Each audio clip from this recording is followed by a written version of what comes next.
औरंगजेब से शुरू हुई सियासी लड़ाई अब आगरा तक आ गई है। दरअसल महाराष्ट्र सरकार ने आगरा में छत्रपति शिवाजी महाराज के लिए एक भव्य स्मारक बनाने की योजना को मंजूरी दे दी है। छत्रपति शिवाजी महाराज का ये स्मारक उस जगह पर बनाया जाएगा जहां पर शिवाजी महाराज को औरंगजेब ने नजरबंद किया था। शिवाजी के स्मारक बनाने के ऐलान के बाद में समाजवादी पार्टी ने भी एक मांग कर दी है। आपको रिपोर्ट दिखाते हैं।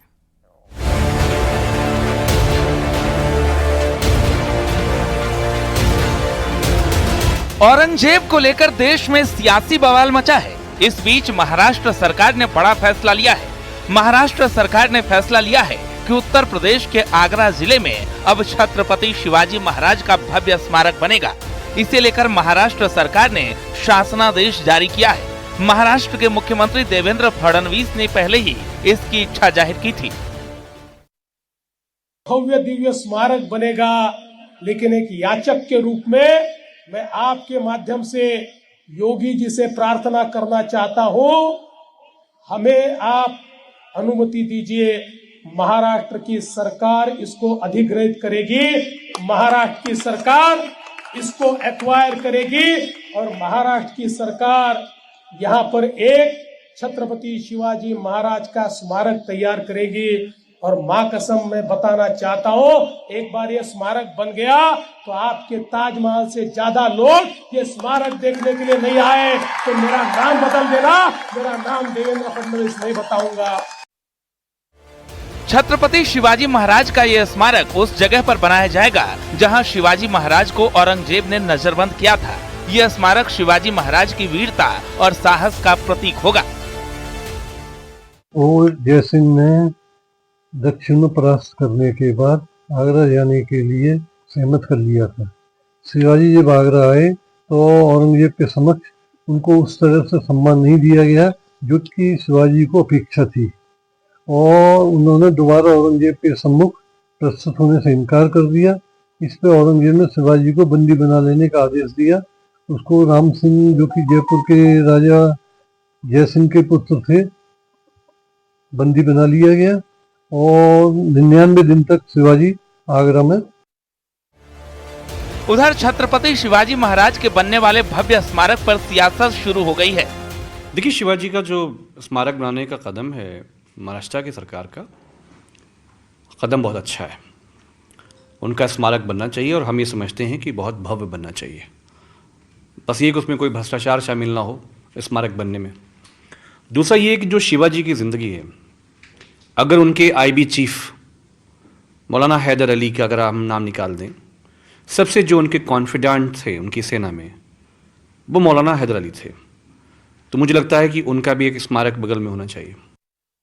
हमने तो ये कहा था जब हमारी सरकार बनेगी, पहले तो सबसे पहले महाराष्ट्र में हर घर, हर डिस्ट्रिक्ट में हम लोग एक मंदिर बनाएंगे छत्रपति शिवाजी महाराज को लेकर। और अगर मूर्ति वहाँ पर बन रही है तो मैं उसका स्वागत करती हूँ कि हमारे छत्रपति शिवाजी महाराज की जो गाथा है हर घर पहुँचे, देश भर में गूंजे और देश भर में उन्हें जो काम किए हैं उसको ध्यान में रखकर देश की उन्नति और प्रगति में काम करें।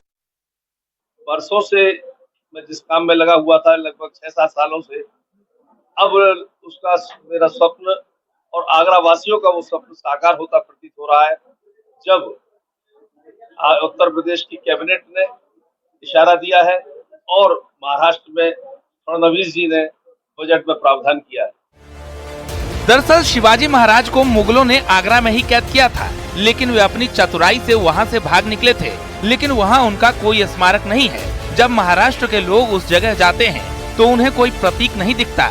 ऐसे में जिस जगह उन्हें कैद किया गया था वहां पर भव्य स्मारक बनाया जाएगा। आगरा से कामिर कुरैशी, न्यूज़ 18। मुख्यमंत्री योगी आदित्यनाथ आज कानपुर दौरे पर रहेंगे। सीएम योगी आदित्यनाथ सुबह 11:30 बजे कानपुर पहुंचकर चुन्नीगंज के निर्माणाधीन मेट्रो स्टेशन और साथ ही कन्वेंशन सेंटर का निरीक्षण करेंगे। फिर सीएम योगी आदित्यनाथ और जनप्रतिनिधियों के साथ में विकास कार्यों पर चर्चा करेंगे। आज मुख्यमंत्री बिठूर महोत्सव के समापन समारोह में भी शामिल होंगे।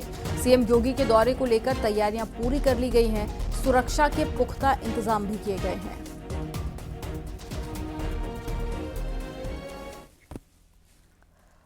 2027 के विधानसभा चुनाव को लेकर यूपी बीजेपी में बड़े बदलाव की तैयारी चल रही है। जल्द ही यूपी बीजेपी के अध्यक्ष का ऐलान भी किया जाएगा। सूत्रों के हवाले से खबर है कि बीजेपी आलाकमान में चर्चा का दौर पूरा हो चुका है और जल्द ही प्रदेश अध्यक्ष के नाम पर मुहर लग जाएगी। वहीं यूपी में ज्यादातर जिलों में बीजेपी ने जिला अध्यक्ष घोषित कर दिए हैं, जिसके बाद में प्रदेश अध्यक्ष के नाम पर भी मुहर लगना तय है।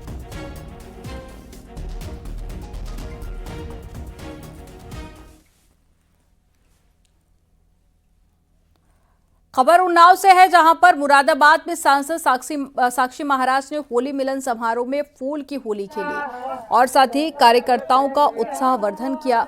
समारोह में कार्यकर्ताओं ने उन्हें सिक्कों से तौला तो ये वीडियो सोशल मीडिया पर काफी वायरल हुआ। वहीं बाद में सांसद साक्षी महाराज क्षेत्र पंचायत की बैठक में शामिल हुए। आपको बता दें कि गंज मुरादाबाद के गांधी मैदान में शनिवार को होली मिलन समारोह आयोजित किया गया था। कार्यक्रम में बीजेपी कार्यकर्ताओं ने साक्षी महाराज को सिक्कों से तौला।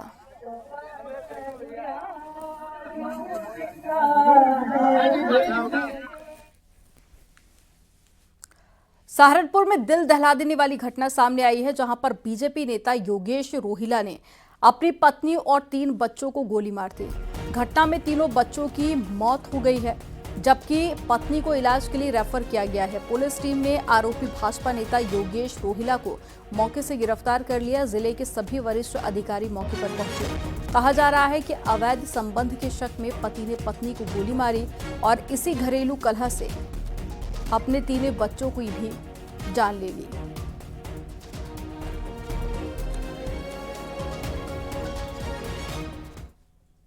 व्यक्ति योगेश रोहिला, इनके द्वारा फ़ोन करके स्वयं सूचना दी गई कि इनके द्वारा अपनी पत्नी और 3 बच्चे, जिसमें कि 2 लड़के और 1 बच्ची थी, उसको गोली मार दी गई, चारों लोगों को, मतलब पत्नी और 3 बच्चों को। और इसके बाद इसके द्वारा बताया गया कि ये यहाँ पे अपने गांव में है, घर में है। पुलिस जब मौके पर पहुंची तो ये पता चला कि ये जो अभियुक्त है, इसके द्वारा अपनी पत्नी और 3 बच्चों को गोली मार दी गई है। और जब इससे पूछा गया तो इसके द्वारा बताया गया कि अपनी पत्नी के चरित्र को लेकर ये परेशान था, इस वजह से इसने अपनी लाइसेंसी पिस्टल से इन चारों को गोली मार दी। म्यांमार में गुलामी की जिंदगी जी रहे लोगों को बाहर निकालकर उनके देश भेजा जा रहा है। पिछले 10 और 11 मार्च को 2 चरणों में 540 भारतीयों को भी वापस देश लाया गया।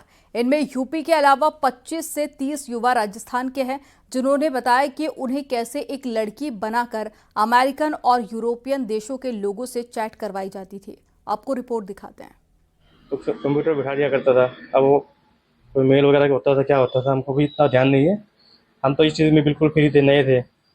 अब बाकी बताते थे इसमें कोई मैसेज आया, तो नया चाइनीज़ बंदे वहाँ पे होते थे, उनको बुलाते थे, वो आके उनको पूरा देख रेख करता था। बाकी उनका काम है, क्या करता है क्या नहीं करता। तो हमको तो ये सिस्टम लग रहा कि हम गलत जगह पर आ गए। और यही आप बीती बताई झुंझुनू के सुल्ताना गांव के सतवीर ने। दरअसल उसने सोशल मीडिया पर नौकरी की तलाश की, तो इंटरव्यू के बाद उसे थाईलैंड में नौकरी मिली। सतवीर जयपुर से मुंबई पहुंचा, जहां उसने थाईलैंड के लिए उड़ान भरी। थाईलैंड पहुंचने पर सब ठीक था, लेकिन बाद में उसे कंपनी के प्रतिनिधि के नाम पर कुछ लोग अपने साथ ले गए और डंकी रूट से म्यांमार पहुंचा दिया गया। पर लोग बहुत ज्यादा है, कम से कम 10 से 20 हजार लोग थे वहाँ पे, जो सेम वे डोंकी मार के रहे गए। उनको किसी को भी ये नहीं पता कि किस काम के लिए जा रहे हैं, कौन सा रास्ता यूज हो रहा है। लास्ट में जब कुछ दिन बीतने के बाद पता चलता था हम तो ब्रह्मांड काम कर रहे हैं थाईलैंड के नाम पे। काम तो था ऑनलाइन का, चैटिंग का, जिससे लोगों के पास मैसेज किया जाता है कि उनके बारे में। कुछ यूरोपियन कंट्री को टारगेट किया गया, अमेरिकन कंट्री को टारगेट किया गया, उन्हें मैसेज भेजा गया फेसबुक के जरिए। एज ए फीमेल हमें प्रिटेंड करना पड़ता था कि हम एक फीमेल बात कर रहे हैं। उनसे उनका एड्रेस, उनका नाम पता जानना जरूरी था। उसके बाद फोन फॉरवर्ड करना पड़ता है, जिसके आगे की जो प्रोसेस है वो ताइवानी या चाइनीज पेपर करता है। अगर काम नहीं करते तो उन्हें प्रताड़ित किया जाता था। घर वापसी के लिए फाइन देने, आर्मी कैंप में भेजने की धमकी दी जाती थी, जो किसी बुरी जेल से कम नहीं था। हाँ बिल्कुल, ऐसा हमें जाते डराया गया था, पर कुछ चाइनीज कंपनियों द्वारा ये सब किया जा रहा था। अगर कोई आने का चाहता है तो उसे 3 लाख थाई बात का जुर्माने के तहत उन्हें पे करना होगा। या उन्हें 7 से 1 महीने का जो उनका आर्मी कैंप था लोकल, वहाँ की खुद की सिक्योरिटी फोर्स से बनाया गया है, वहाँ पे रहना होगा। या किसी भी आप अगर आज पहले आपके पास वैसे नहीं है, आप प्योर फैमिली से बिलोंग करते हैं, तो आपको 2 बंदे पहले इंडिया से वहाँ भिजवाने होंगे, उसके बाद आप आ सकते हैं। इन अंतर्राष्ट्रीय साइबर ठगों ने चीन के एक एक्टर वांग जिंग को एक फिल्म के बहाने थाईलैंड बुलाया और फिर उनको भी अन्य की तरह बंधक बनाकर साइबर ठगी के अड्डे पर लाकर छोड़ दिया। उनसे भी साइबर ठगी के लिए ट्रेनिंग देने लगे, लेकिन वांग जिंग के गायब होने पर न केवल चीन बल्कि थाईलैंड समेत म्यांमार में भी सुरक्षा एजेंसियां सतर्क हो गईं। इसके बाद वांग जिंग को एक साइबर ठगी के अड्डे से आजाद करवाया गया। इस दौरान वांग जिंग के सिर के बाल काटने से लेकर अन्य प्रताड़नाएं भी दी गई।